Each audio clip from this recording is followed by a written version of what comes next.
I want to talk about something that the phrase that Nadine used, which is community fragmentation. You're in Beirut, which has that on the ground. If you want to get fit, it helps if you're fundamentally healthy. If you're not healthy, it's difficult to get fit. If you want to have community resilience, you've got to have society stability, integration. If you have a fragmented society, I find it hard to recognize where one can build resilience on that framework. Is that something that you've experienced? Is that something that you are challenged by? And do you have any solutions for us, Crystal? I would love to find, let's say, a solution, but I will say one phrase that, especially talking about coalitions and cities and large scale, how to scale up the action, is like unity is a strength. We have to unify our approach. We are all using different approach to assess communities, to get information, to get the community to be involved. But actually, what I have seen, especially now in the Middle East, we have a weather and climate information project with Wiser, for example.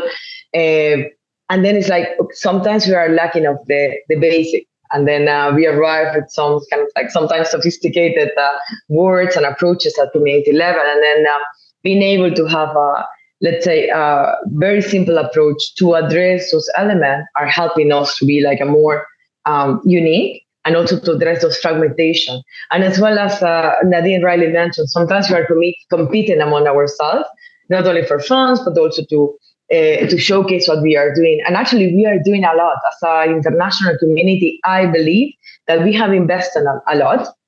Sometimes we are not investing in telling what we have done and how we can collaborate together, how we can have visibility all together of the work that we are doing and say like, you know what, yes, we have some challenges. We are going to still facing some systemic challenges and systemic risks at community level that won't be addressed by one or two or three organizations. We require of the participation of the whole community.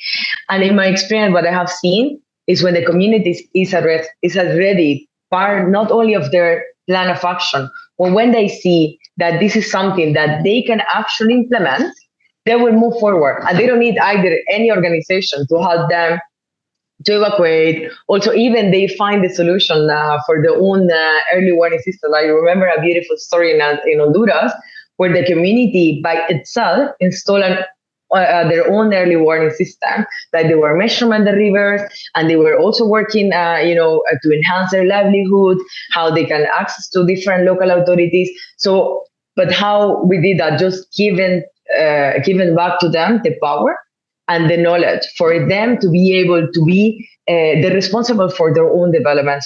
Sometimes we just feel like, okay, we have to do it. Of course, we have the knowledge, but sometimes we don't have either the resources, we don't have the capacity. So then it's like when I see the unity together, like all together, working together, having this mindset and the different approach, that is going to help us really localize the response, localize the action.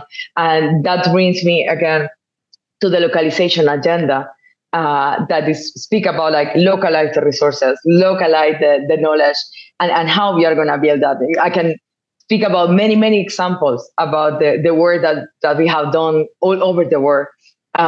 But it's like how we build this synergy, how we share the workload together, how we share this visibility as well, and the knowledge that we have all together. Like here, I just see like we have like more than 100, like 50 participants, plus like all the knowledge that we have here. For sure, we will have like a more solution all together. And then, of course, this have to be grounded by the local communities. And when I have seen, the most impactful project is when the community is actually the one who said, like, you know what, we are going to do this. And you can have many, many surprises when you see like communities have done, they organize themselves, they have addressed other issues, but they just need maybe to understand how they can do it.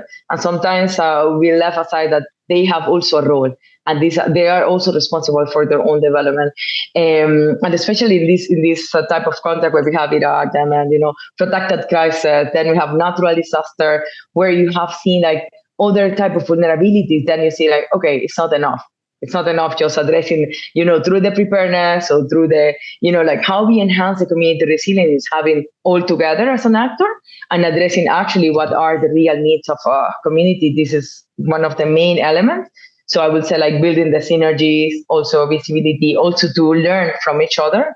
Sometimes that is really helping, even to promote community learn, from community to community, that is even more impactful by many, many ways. Again, once again, it's just so many points there. But it's about the ownership and the engagement. I can see you're juggling the sunshine there. It's about that empowerment. I was in a place which you may know, Medellin, in Colombia, and Medellin had transformed themselves from a failing city to a very successful city, and there was a number of reasons why they did, but fundamentally, they gave the favelas and the people there access to economic activity. So basically, if you build the economy, pretty well everything else sorts itself out. And if you don't do that, then you're trying to do it without oxygen, without, So basically, get people jobs, get people work, everything else will sort itself out.